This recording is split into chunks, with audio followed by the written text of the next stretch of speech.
Let's talk about this Vodacom issue, because I think a lot of people miss out on the fact that what this guy is asking for, he's asking for a share from the profit that was made through Please Call Me. Please Call Me inventor Nkosana Makate has won another court battle. Now, Vodacom has been ordered to hand over copies of income-generating contracts that it had with service providers. He's not asking for anything else. And one very important thing we must realize that Vodacom makes a profit in a whole range of different ways.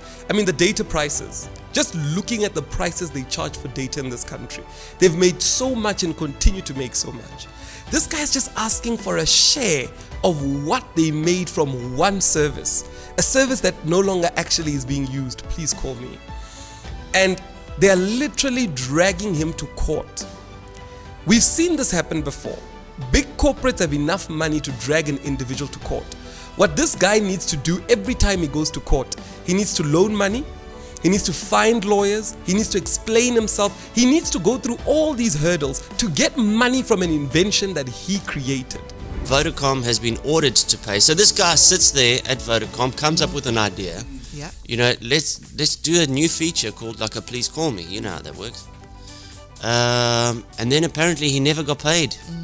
Wasn't compensated. Was promised compensation. Yeah. And never got it. At least he didn't give up. You know, they not very long ago they offered him something like 47 million, and I was like, take it and run. I would have taken it. Honestly. I And would've my taken husband was like, I hope he doesn't take it. And literally, like a few days later, 29 billion. I'm like, I'm glad he didn't take it. The High Court announced that Vodacom has to pay 29 billion. So, I mean, they put it in a certain time frame where these Please Call Me's generated 250 billion rand. So he deserves his slice. The big issue that we see is we're not only just seeing Vodacom do this to him, we're seeing corporates in South Africa send a strong message to every young person out there to say, no matter how big your dream is, no matter how big your invention is, there'll always be somebody who's got more money than you that will bully you and get that money out of you. You look at places like America, intellectual property rights are very much protected. And that's why you've got people like Elon Musk who come up with great ideas and patent those ideas and make so much money from them, because they understand that the ideas they come up with will be protected and they'll be compensated for those ideas. This man is simply asking a very simple thing, a fraction of what Vodacom has been making for years in this country, and they're dragging him to court. I mean, today they're announcing that they're even going to appeal to the Constitutional Court. What type of process is that? They've been appealing all along. They've got the money. Pay the man for the work that he did at that time. Pay him for the invention that he made at that time. Remember, these corporates were able to make so much money from this to the point where even their profits today might stem from the fact that they made profit from that day. Now, I want to take this a step further, because this is not only a Vodacom Please Call Me issue.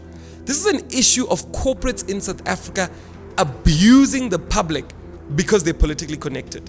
If you look at our data price in South Africa, anywhere else in Africa when you go there, Zimbabwe, Mozambique, Zambia, Nigeria, anywhere else, data is cheap. Data is so cheap and accessible to all. In South Africa, we're still paying so much for data. When I worked in the presidency as a commissioner of the Fourth Industrial Revolution, one of the principles we wanted to do was to implement data prices, lower them so that everybody's got access to digital infrastructure in South Africa. Guess who was on that commission? The CEO of Vodacom, the CEO of MTN. What was their purpose on that commission? Without actually putting any words there, they were there to make sure that the companies continue to benefit out of South Africans. You ask the question today, why is data still so expensive in South Africa? You get no answers. Elon Musk comes in, he says, look, I've got Starlink. I want to compete in South Africa and lower the data prices. Immediately, he's told, Chief, if you're not giving 30% to a politician, we're not going to allow Starlink to enter. Till date, you look at any industry, We are all frustrated because of the data prices. You look at video editors, they can't send stuff to each other because of data prices. You look at digital infrastructure spaces where they can actually start working digitally, getting footage from other countries, editing it and sending it back. They can't do those type of businesses because data's too expensive, data's too slow. And the data companies know this, and that's why Vodacom, MTN, they are culprits of abusing people for many years. Even till date, you ask a simple question: why is data so high? They'll be telling you because South Africa has mountains. Other countries has mountains as well. They keep coming with new excuses. The latest one I heard, they said because people steal our battery towers because of load shedding, we need to have more batteries. As though in many other countries these things don't exist. So what we're seeing is that some of these corporate companies have become cartel groups. Yeah, they might not use guns, they might not use violence, but they have legal power and they collude with each other to say, in South Africa, we will hold on to high data prices and block anybody else from coming into the market so that they can continue to make money. And the big issue is that this stifles growth in our country. There's so many young entrepreneurs that should be getting involved in the digital revolution, in the fourth industrial revolution. They can't do it because data is not a thing in this country. You know, I said to somebody the other day to say, when you look at what America's doing at the moment, India, China, every young person is developing some AI application. An AI application to edit videos, an AI application to do whatever you think about, they're all developing it. Why? Data is accessible to all. They can even ask you the question in India where they say, why are you not doing something digitally so when data's so free? Because everywhere you go, everybody's got high-speed internet, they have access to information.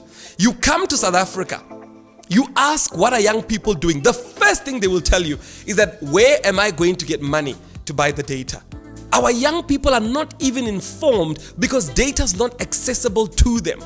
And again, the same Vodacom, when a young person is asking to be compensated the right amount of money for an invention that they created, they're taking them to court. It's the same tricks that they're using to keep this country with high data prices.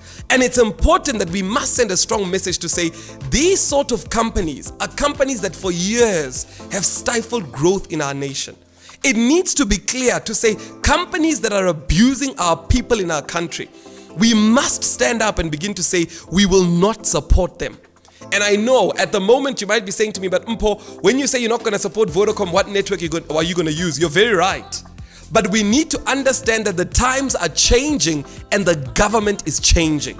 When the government changes in 2024, when we all vote responsibly, we will ensure that we open up the market to ensure that there are more providers of digital services in this country. To make sure that the price of internet becomes what it should be. Because in other countries, even with what it is, they are still able to make so much money and profit.